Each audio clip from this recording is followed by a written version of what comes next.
안녕하세요. 민들레 유튜브 친구들. 한 주일 동안 잘 지냈나요? 오늘 성경 이야기 제목을 같이 읽어볼게요. 예수님이 중풍병자를 고치셨어요. 오늘 말씀은 누가복음 5장 18절이에요. 같이 읽어볼게요. 사람들이 중풍병에 걸린 사람을 예수님께 데려왔다. 지난 시간에 예수님이 죽으셨다가 부활하신 이야기를 했어요.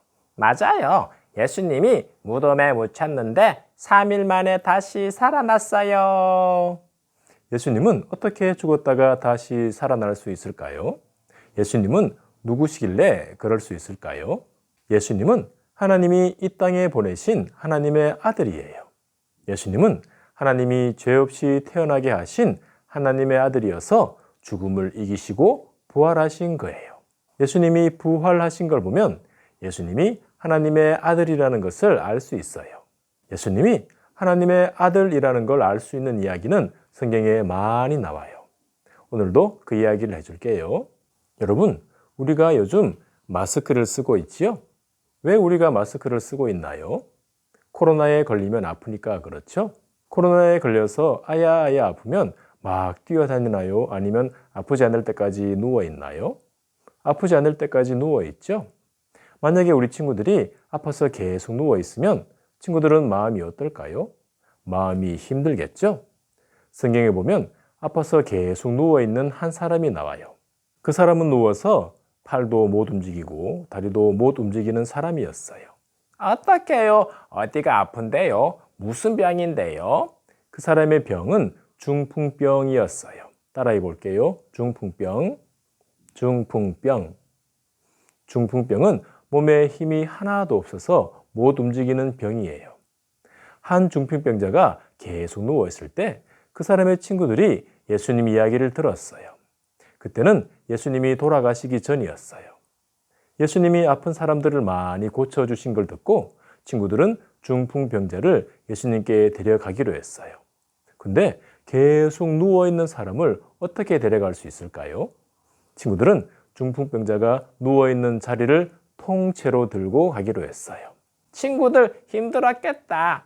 친구들은 중풍병자가 누워있는 자리를 들고 예수님을 찾아갔어요.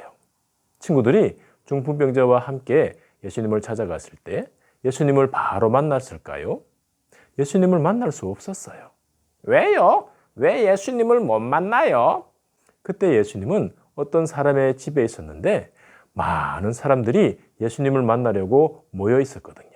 그래서 중풍병자와 친구들은 예수님이 있는 집 안으로 들어갈 수 없었어요. 어떻게 예수님 만나야 되는데? 중풍병자를 예수님께 데려가야 하는데 사람들이 너무 많아서 갈 수 없으니까 그 친구들이 어떻게 했을까요? 그냥 집으로 돌아갔을까요?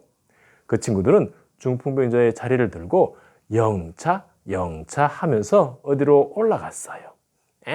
어디로 올라갔는데요? 중풍병자와 친구들은 예수님이 있는 집 지붕으로 올라갔어요. 지붕이요? 예수님이 있는 집 위에 올라갔다고요? 예수님은 집 안에 있는데 지붕에 올라가면 예수님을 만날 수 있을까요? 지붕에 올라가면 예수님이 보일까요? 지붕이 막혀서 예수님을 볼 수 없어요. 그럼 친구들은 왜 중풍병자를 데리고 힘들게 지붕으로 올라갔을까요? 친구들은 지붕에 구멍을 뚫기로 한 거예요. 우와, 진짜요?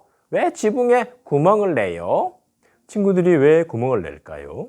친구들은 중풍병자를 예수님께 데려가고 싶었어요. 근데 문으로는 예수님께 갈 수 없으니까 지붕으로 올라가서 구멍을 낸 거예요. 지붕에 구멍을 크게 내면 중풍병자를 예수님께 내려보낼 수 있으니까요. 친구들은 우지직 하면서 지붕을 뜯어내기 시작했어요. 그렇게 땀을 뻘뻘 흘리면서 지붕에 구멍을 낼 때 예수님과 사람들이 모여있는 집안은 어떻게 되었을까요? 흙이 막 떨어지고 먼지가 막 떨어졌어요. 에고, 어떡해?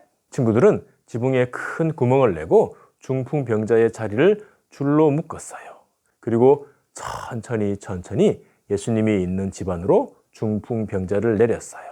예수님이 지붕에 구멍을 낸 친구들과 집안으로 내려온 중풍병자를 보고 어떻게 했을까요? 예수님은 그들의 믿음을 보시고 중풍병자에게 이렇게 말씀하셨어요. 이 사람아, 너의 죄가 용서받았다. 죄가 용서받았다고요? 병을 고쳐줘야 하는데 왜 죄 이야기를 하지? 여러분, 중풍병 때문에 누워있는 사람이면 병을 고쳐주어야 하잖아요? 근데 왜 예수님은 죄가 용서받았다고 하실까요? 그건 중풍병보다 더 무섭고 끔찍한 게 죄이기 때문이에요. 죄가 용서받지 않으면 어떻게 될까요? 죄가 해결되지 않으면 어떻게 될까요? 끔찍한 지옥에서 영원히 고통받게 돼요. 지옥에서 영원히 괴롭게 살게 돼요. 그래서 예수님은 중풍병보다 죄 용서를 먼저 말씀하신 거예요.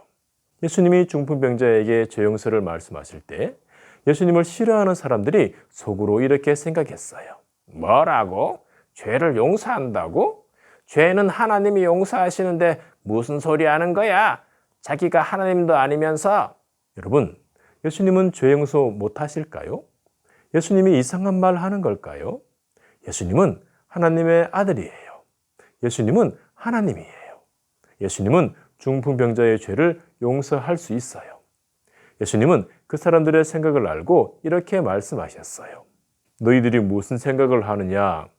죄 용서 받았다는 말과 일어나서 걸어가라는 말 중에 어느 것이 쉽겠느냐? 하나님의 아들이 죄 용서할 수 있다는 것을 알게 해주겠다. 그러면서 예수님은 자리에 누워있는 중풍병자에게 이렇게 말씀하셨어요. 일어나라, 내 자리를 들고 집으로 돌아가라. 예수님이 말씀하시니까 중풍병자가 어떻게 되었을까요? 힘이 하나도 없어서 누워있던 중풍병자가 예수님의 말씀대로 벌떡 일어났어요. 우와, 진짜요? 그리고 자기가 누워있던 자리를 들고 하나님을 찬양하면서 자기 친구들과 함께 집으로 돌아갔어요. 예수님은 지붕을 뚫고 내려온 중풍병자를 말씀으로 고치셨어요. 예수님은 하나님이 보내신 하나님의 아들이기 때문에 말씀으로 중풍병자를 고칠 수 있어요. 예수님은 하나님이셔서 중풍병자의 죄도 용서하실 수 있어요. 예수님은 죄인들의 죄를 해결하기 위해 십자가에 못 박혀 죽으셨고 3일 만에 부활하셨어요. 우리 친구들이 예수님을 믿으면 우리 친구들의 죄가 용서받을 수 있어요. 우리 친구들이 모두 다 예수님을 믿고 죄 용서받는 귀한 친구들 되기를 소망합니다. 목사님 따라 기도할게요. 하나님, 예수님이 말씀으로 중풍병자를 고치셨어요. 예수님은 하나님의 아들이에요. 내가 예수님을 믿게 도와주세요. 죄 용서받게 도와주세요. 예수님 이름으로 기도합니다. 아멘. 우리 친구들 한 주일 동안 잘 지내고 다음 주에 또 만나요. 안녕. 일어나서 빛을 비추어라. 내 빛이 밝아지기 시작했다. 여호와의 영광이 내 위에 떠올랐다. 이사야 60장 1절 말씀. 아멘. 일어나서 빛을 비추어라. 내 빛이 밝아지기 시작했다. 여호와